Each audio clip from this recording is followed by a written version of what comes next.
Hello everyone, welcome to Mindful Monday. A little bit late, but we're still here. You guys know I wouldn't let you down, right? Just a little bit late. I forgot that I had all my tripod stuff in my car because I was away this weekend. And I figured I'd spend my extra couple minutes looking pretty for you, wearing my earrings from my good friend Ray of Light Studio. Are they so cute? They're stained glass. They're adorable. Anyway, so I was like, oh, I'm gonna look cute. And then I came into my room to film and I forgot my tripod. So anyway, my Monday's going great. How's yours?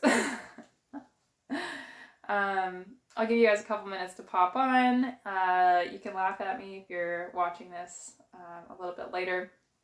But here we are nonetheless. So if you are not familiar with me, my name's Catherine. This is YogaNaraska, and every Monday I go live doing a little bit of meditation and sharing some yogic wisdom with you.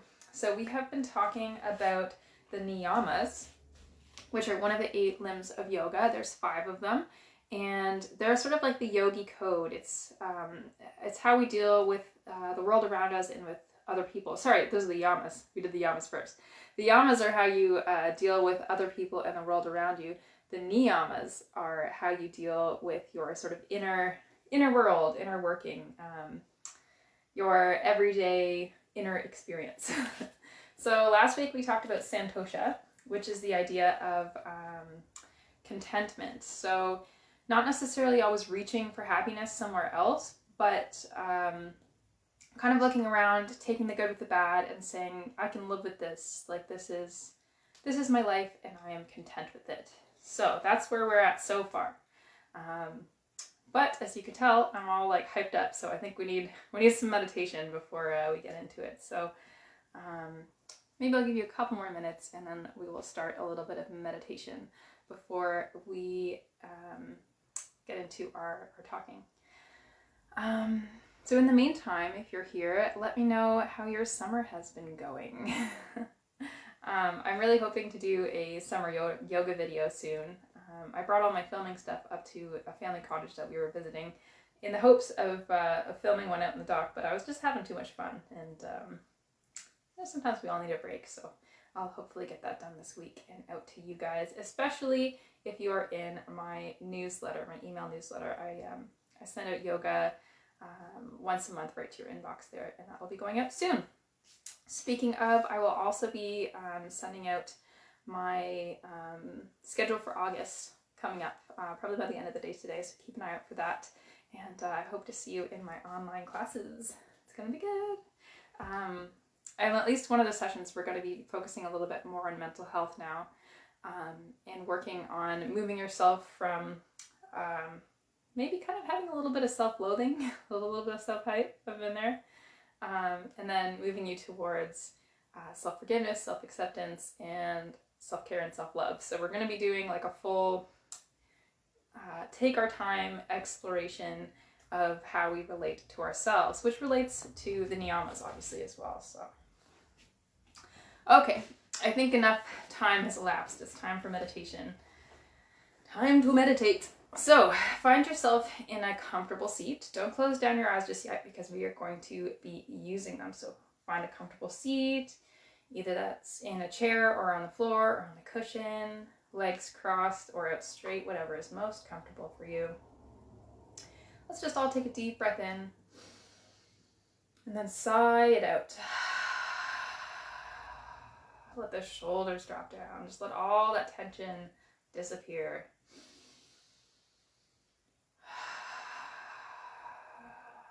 Breathwork can be such a wonderful tool to help us to release tension and bring calm to the body. Okay, one more.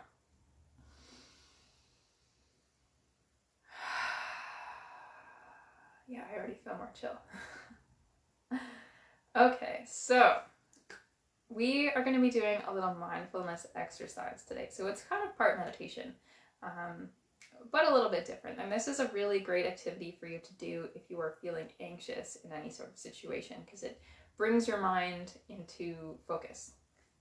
So first thing that I'd like you to do is just look around your surroundings and pick up 5 things that you can see, and let them grab your attention. And be curious, one at a time, not all at the same time. Be curious about why those things grab your attention. So for example, I'm looking at my yoga blocks across the room, and they're grabbing my attention because there is a yellow line on them. And that yellow is just really grabbing my attention. So look around your environment right now, and one at a time, let's just start with one. Pick out one thing that you can see and ask yourself, why is that thing grabbing my attention right now? And then just name whatever it is. Maybe it's the color, maybe it's the shape, maybe it's something you need to do later. Don't get on that train of thought, just let it go. And then move on to another item. Item number 2. What else can you see that is grabbing your attention? I can see the chalkboard that I use to plan my classes on, and it has bright colors as well, so apparently I'm very attracted to bright colors. Okay, and then let's just keep moving to the other 3 items that you can see. I won't narrate the whole time. I'll let you do your own thing.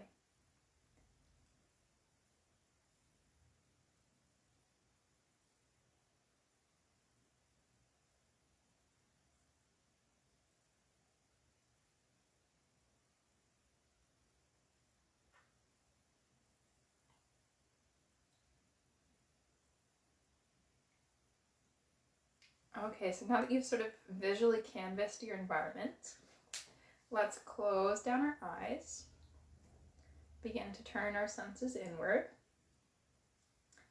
and focus on 4 things that you can hear. So for example, I can hear the cars that are driving by on the road outside. I can hear my own breath. I'm very hypersensitive, so I can actually hear the electricity coming from the plug that's plugged into the wall over there. And what else can I hear?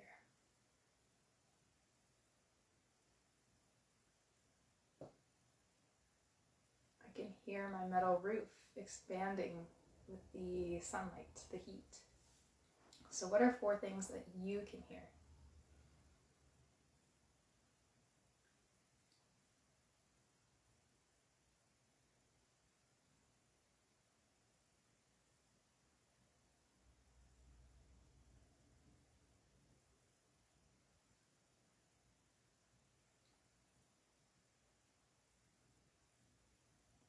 Okay, now that we've completed that little exercise, what are 3 things that you can feel, that you can touch right now? So I can feel my puffy little meditation pillow on my bum, nice and comfy. I can also feel the little pom-poms that are around the edge of it in my fingers. And I can feel the temperature of the air in this room. It's quite warm and humid today. So what are 3 things that you can feel with your sense of touch?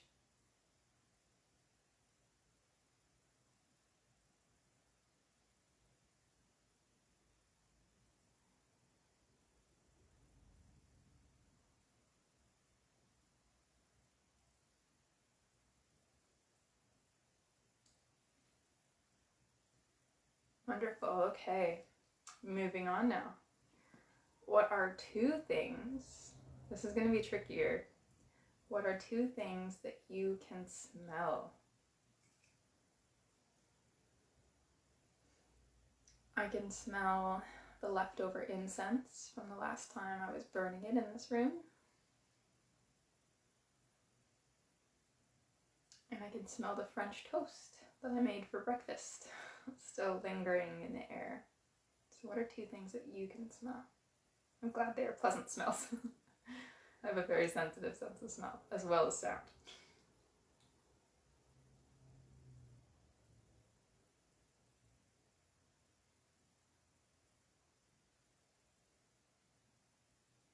Okay, and you finally guessed the last one. What is one thing that you can taste?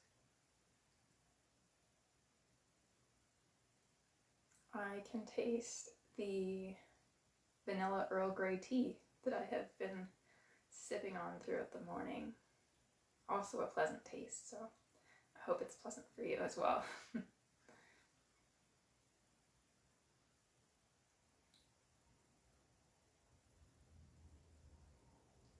Wonderful. So this is a great activity for us to really bring our senses inwards, especially when we're feeling overwhelmed. Just to be in the moment, notice what is around us, what we can feel, see, hear, taste, smell. I forgot the last one. And it's a really great tool for anxiety. So if you find that, I get this all the time. Every time I'm waiting in line at the grocery store, I don't know why, but I have like a little mini panic attack. It's anxiety problems. If you know, you know. And maybe even ADHD. I'm not really sure. But grocery stores are like really overwhelming places. So sometimes if I'm standing in line and I find myself getting a little worked up, I'll do that little exercise. It just gives me something to focus my mind on and brings my attention inwards and helps me really just like focus on what's going on with me as opposed to being terrified about what's happening in the environment. Even though rarely terrible things happen at the grocery store, my body does not seem to know that. So grocery store hack for you. Anxiety hack. Mindfulness, it's great. It can really help us. So what have we been talking about? We have been talking about the Niyamas. So ways that we deal with our own internal environment that affect how we operate out in the world. And last week we talked about Saucha, which is the idea of contentment. And this week we're going to talk about two. So the first one we will discuss is Saucha. So Saucha is the idea of purity or cleanliness. And so obviously this can be sort of subjective to you and your own personal preferences, and it can relate to many, many different things. So obviously you might think, oh, well, make sure you have a bath. Yes, personal hygiene is one thing. Although, as with everything, you can take it to the extreme. Like you could, literally scrub your skin off in the shower every, like 3 times a day. That's probably a little bit too much. Or, you could just like forget to shower for weeks, especially if you're depressed. I know what that's like. I've been there, not weeks, but I know like how depression can really make you struggle with your self-care and self-hygiene. So this idea of Saucha really reminds us to just strike a good balance with our personal hygiene. But we can also think about it with our environment, our personal environment where we live. I will admit I'm not the most organized person, but there always comes a point where like the clutter gets too much and then I just can't deal with it. So then I, get to tidying, even though I hate tidying. And it just really relates to how our relationship with our physical environments and how that relates to how we feel internally. It calls us to question those things. And we can also relate this to the environment, how we feel about the natural world, and how much we feel that we should respect it, and how far we're willing to go to really live out those values, those environmental values. So for me, I haven't 100% given it up, but I've really reduced my meat intake because it's important to me that we preserve the environment and that we take care of the animals around us, because I feel that they have emotions too. But I'm not totally like 100%, right? Like I still eat eggs because I buy them from the farm down the road and I know they have happy little chicken lives, and that's okay with me. So it's really just a process of considering the idea and then seeing where it relates to you in your personal values and you and your own lifestyle. And that goes for pretty much, to me at least, anything in yoga is you take the general idea and you say, well, how does this fit with my worldview? Or how does this challenge my worldview? And how might I change things? And what might I keep in order to live authentically and feel happy about what I'm doing with my life? Hello, Yvonne. My mother-in-law just popped on here. Hi. Yes, so Saucha. So we're also talking about, Saucha means cleanliness or purity, We were talking about how that relates to personal hygiene, our environments, the greater environment, but also we can think about it as cleanliness of our thoughts. How we're speaking to ourselves, how we're thinking about our problems, whether you're always beating yourself up or whether you're cheering yourself on. This is something that I struggle with, but I'm working on the regular. And also how we think about other people. If we're always thinking negative thoughts about other people and not really pushing ourselves to be any better, then there's kind of a disparity there, isn't there? So there's a lot of ways that you can think about Saucha and how it could relate to your own personal life. So I encourage you to do a little bit more research on these yamas and niyamas and challenge maybe some ideas that you have about the way that you live your life. Okay, and the second one that I wanted to talk about today is called Tapas, T-A-P-A-S, Tapas. And it makes me think of like a tapas bar, you know, those places that you go and you get all the cute little mini taster foods. It's not that. It's not that. Tapas is actually discipline or commitment. So this is also something that I struggle with. I'm starting to wonder if I have ADHD because I really struggle with organization and tidying and time management and a lot of things like that. So stay tuned for an update on that later. But commitment and discipline, something that I really struggle with. Although, you know what, here I am every Monday and Wednesday committing to showing up here for you guys for meditation and little workout Wednesdays. So I'm doing better. But Tapas is basically like creating a goal and sticking to it. So showing up when you say that you're going to show up. Even if it's like something small. So you could say, I'm going to do yoga every day. But realizing you don't need to do an hour of yoga every day. You can say to yourself, even 5 minutes before bed will help my lower back pain. Or going easy on yourself too. Like if you say, I'm going to do an hour of yoga every day, or I'm going to go for a run every day, and then you don't, and then you beat yourself up over it, you're not likely to go again the next day because you kind of made yourself feel like crap about it. But if you just say, didn't make it today, my body wasn't feeling it, but I'm going to try again tomorrow, that is still tapas, that is still discipline. Recognizing your own body's needs, not beating yourself up, and just try again. That's all it's all about. So you could probably think of this in many different ways in your life, things that you're committed to. And I think the things that you should commit yourself to the most are the things that you get the most out of. You know, I have a bad habit of watching Netflix and I don't really got a lot out of it. But the more yoga I do, the more comfortable I feel in my own body, the more calm my mind is, the more confident I feel as a yoga teacher. So it's something that I get a lot out of. So I think it is something that's worth investing my time, energy, and money in. So really considering like where you're putting your investment and how much you're getting out of that investment is also related to tapas. So yes. Okay, so as I mentioned, I will be putting up the schedule for August shortly. We're going to be talking more about mental health stuff. I know my tagline is nature-inspired yoga for mental health. And over the past little bit, I haven't been doing so much of the nature and mental health. I've just been sort of running through the basic yoga philosophies. But I really wanted to lay that down, especially for any present or future students who want to go back to these videos and the classes that I've taught over the past like month or two to really just get an idea of what yoga is, what it means, etc., etc. So I think I might also do a couple more lives as well. I really enjoy these actually.